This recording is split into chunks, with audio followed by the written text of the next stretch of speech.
ಗುರುದೇವ, ಲಿಂಗದೆದರು ಅಂಗದಂಡಿಸಿ ಓಂ ನಮಃ ಶಿವಾಯ ಎಂದ ಮಾತ್ರಕ್ಕೆ ಓಡಿ ಬಂದು ವರ ಕೊಡಲಾರ ಆ ನಿನ್ನ ಶಿವ. ಓಂ ನಮಃ ಶಿವಾಯ ಅನ್ನ ಪಂಚಾಕ್ಷರ ಮಂತ್ರ ಶಕ್ತಿ ನಿನ್ನಂತ ಧರ್ಮಿಗೇನು ಗೊತ್ತು?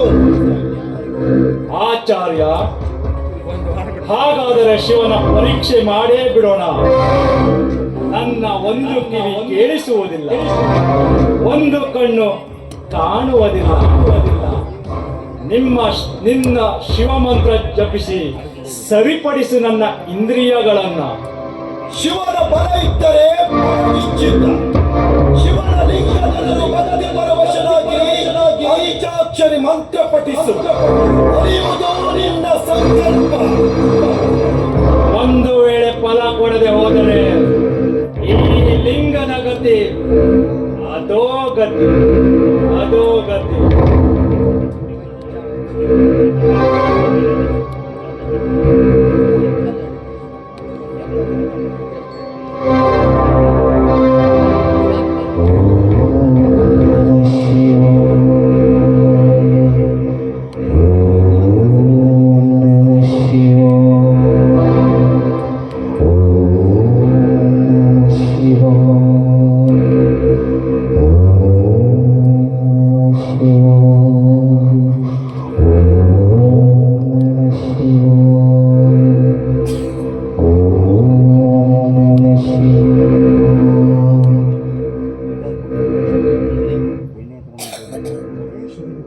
ಗುರುದೇವ, ನನ್ನ ಕಿವಿ ಹಾಗೂ ಕಣ್ಣುಗಳು ಸರಿಯಾಗಿ ಕೆಲಸ ಮಾಡುತ್ತಲಿದೆ.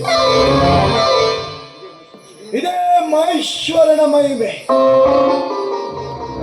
ಆದರೆ ಹಿಂದೆ ಮಾಡಿದ ಪಾಪಕ್ಕೆ ಅನುಭವಿಸಲೇಬೇಕು ನೀನು ಪ್ರಾಯಶ್ಚಿತ್ತ. ನಾ ಮಾಡಿದ ಪಾಪ ಕರ್ಮ ಸರಿಯಾಗಿ ಬಾಳೋ ಸ್ವರ್ಣ ರುದ್ರ.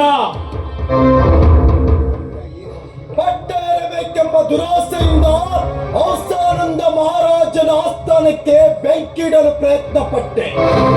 ಶಿವಭಕ್ತ ಅಜೇಂದ್ರನಿಗೆ ವಿಷ ಕೊಟ್ಟು ಸಾಯಿಸಲು ಪ್ರಯತ್ನ ಪಟ್ಟೆ. ಮಾಡಿದ ಕರ್ಮಕ್ಕೆ ಪ್ರಾಯಶ್ಚಿತ್ತ ನಿಶ್ಚಿತ. ಸ್ವರ್ಣ ರುದ್ರ,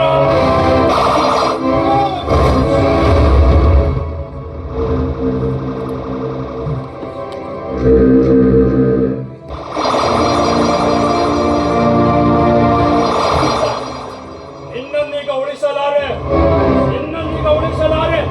ಹೇಗೆ ಆ ಶಿವವನ್ನು ನಿನ್ನ ಕಾಪಾಡುತ್ತನೆಂದ ನಾನು ನೋಡುತ್ತೇನೆ.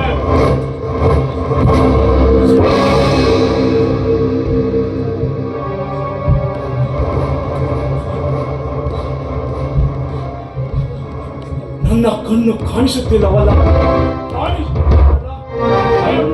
ಎಲ್ಲಿದ್ದೀಯಾ? ಮಹೇಶ್ವರನ ಮಹಿಮೆ. ಮಹೇಶ್ವರನಿಗೆ ಭಕ್ತರಿಗೆ ಕೊಡುವುದು ಗೊತ್ತು, ನಿನ್ನಂತ ದುಷ್ಟರಿಗೆ ಶಾಪ ನೀಡುವುದು ಗೊತ್ತು. ಇಲ್ಲ, ಈ ಶಿವಲಿಂಗ ಇದ್ದರೆ ತಾನೇ ನಮ್ಮಂತ ದುಷ್ಟರಿಗೆ ಶಿಕ್ಷೆ ಆಗುವುದು. ಎಲ್ಲಿದೆ ಶಿವಲಿಂಗ? ಎಲ್ಲಿದೆ?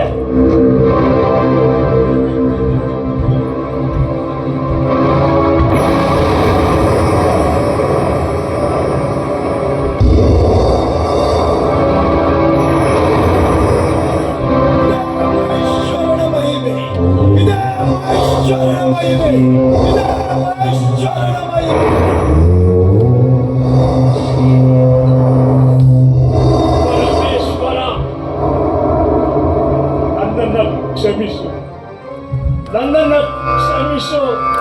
ಓಂ ನಮಃ ಶಿವಾಯ. ದುಷ್ಟರ ಅಟ್ಟಹಾಸ ಭೂಲೋಕದಲ್ಲಿ ಇನ್ನೂ ಮುಗಿದಿಲ್ಲ. ದುಷ್ಟರ ದಮನಕ್ಕಾಗಿ ಈ ಸ್ವರ್ಣ ಮುನಿಯಿಂದ ಮಹಾನ್ ಯಾಗ, ಅದುವೇ ಸ್ವರ್ಣ